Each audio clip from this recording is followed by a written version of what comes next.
अमित सिंह एक ईमानदार और बहादुर फॉरेस्ट ऑफिसर को हाल ही में भैरवकुंड रेंज में पोस्टिंग मिली थी।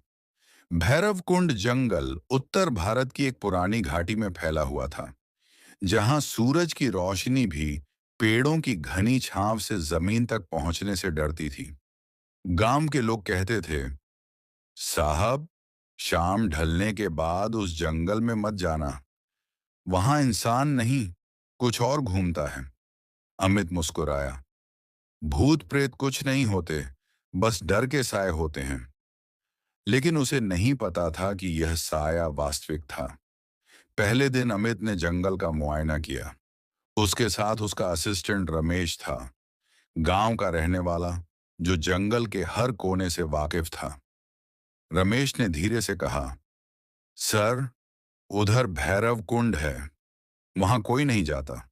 अमित ने पूछा, क्यों? कहाँ जाता है?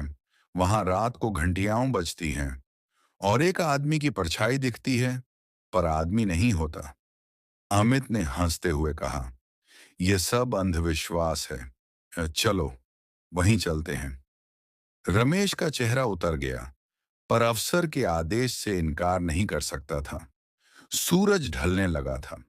दोनों जीप लेकर जंगल के बीचों बीच पहुंचे। पेड़ों की टहनियां हवा में हिल रही थीं, जैसे कोई फुसफुसा रहा हो। थोड़ी दूर पर घने पेड़ों के बीच एक पुराना शिव मंदिर था।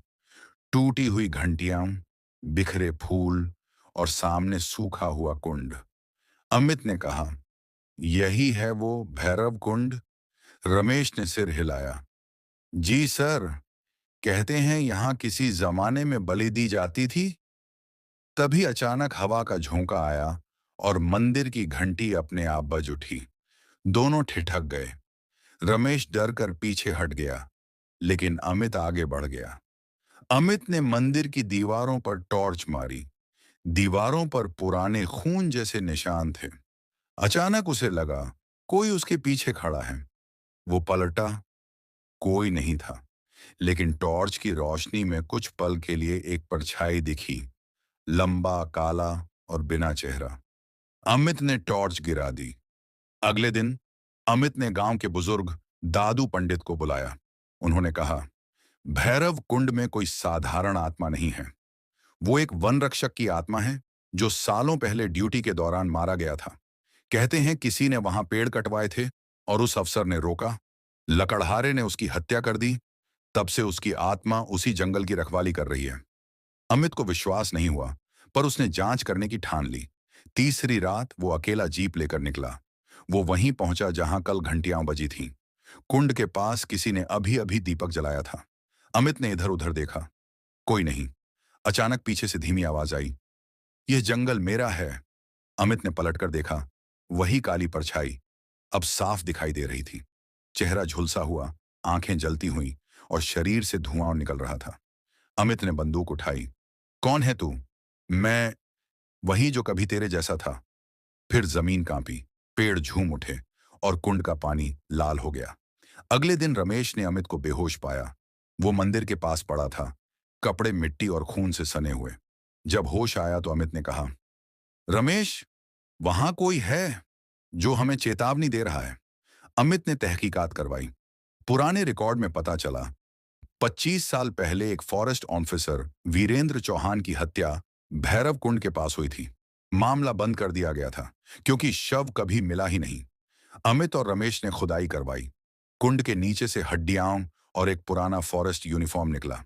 साथ में नाम की प्लेट, वी चौहान। अमित समझ गया, वही आत्मा वीरेंद्र चौहान की थी, जिसने जंगल की रक्षा करते हुए जान दी और अब भी अपने जंगल की रखवाली कर रही थी। उस रात फिर घंटियां बजीं। अमित अकेले मंदिर पहुंचा और कहा, मैं जानता हूं आप कौन हैं। आपकी आत्मा को न्याय मिलेगा। तभी हवा रुक गई। कुंड के पानी में लाल आभा फैल गई। एक आवाज गूंजी, अब कोई पेड़ नहीं कटेगा। अब मैं जा रहा हूं। धीरे धीरे वह परछाई कुंड में समा गई और शांति छा गई। भाग 11। अंत। जंगल की शपथ। कुछ महीनों बाद भैरवकुंड रेंज हरियाली से भर गया। गांव वालों ने वहां मंदिर को फिर से सजाया। रमेश ने पूछा, सर, अब डर नहीं लगता? अमित मुस्कुराया। नहीं रमेश, डर तो तब लगता है जब इंसान अपने फर्ज से मुंह मोड़ ले। ये जंगल अब सही हाथों में है, कहते हैं। कभी कभी रात में जब हवा चलती है तो घंटी की हल्की आवाज आती है। लोग मानते हैं वो वीरेंद्र चौहान नहीं गया, बस अब वो जंगल का देवता बन गया है।